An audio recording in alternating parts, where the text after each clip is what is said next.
notion of partnership is integral to everything that COSI does. For example, our mission actually is to engage, inspire, and transform lives and communities by being the best partner in science, technology, and machine learning. And we take that partnership piece very seriously.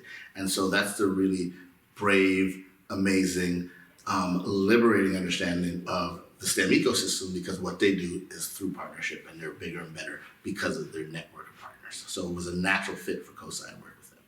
Science happens as a unified force. You're no longer a person in a lab on your own, but to get to the next level of transformational STEM development in whatever field, it's really a network series of skill sets. So you think about DNA and its amazing activation, CRISPR-Cas9 and genetic modification.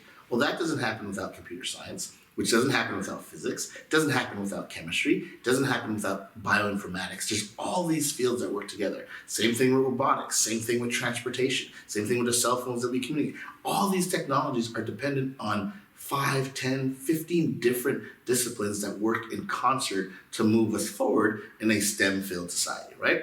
Well, the cool thing about the STEM ecosystem is it does exactly that as well. It's not trying to just organize and work with one group. It understands that as an aggregate, we can have a much more powerful footprint. And it's not just to be bigger, but it's to be more comprehensive and therefore have content, capacity, and capability to execute programs in a widest of array possible to support as many people as possible. And that is part of the scientific experience. And so, and me as a scientist, I love it.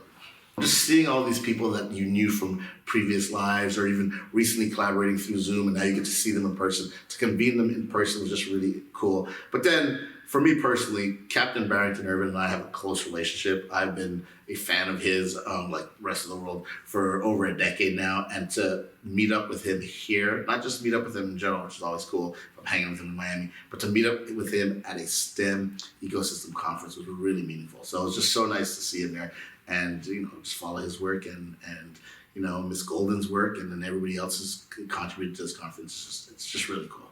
I absolutely want to applaud TIES for being integral in supporting the STEM ecosystem network. I mean, again, back to this whole idea of a network series of resources to move the ball forward is critical in society. We see that in all walks of life.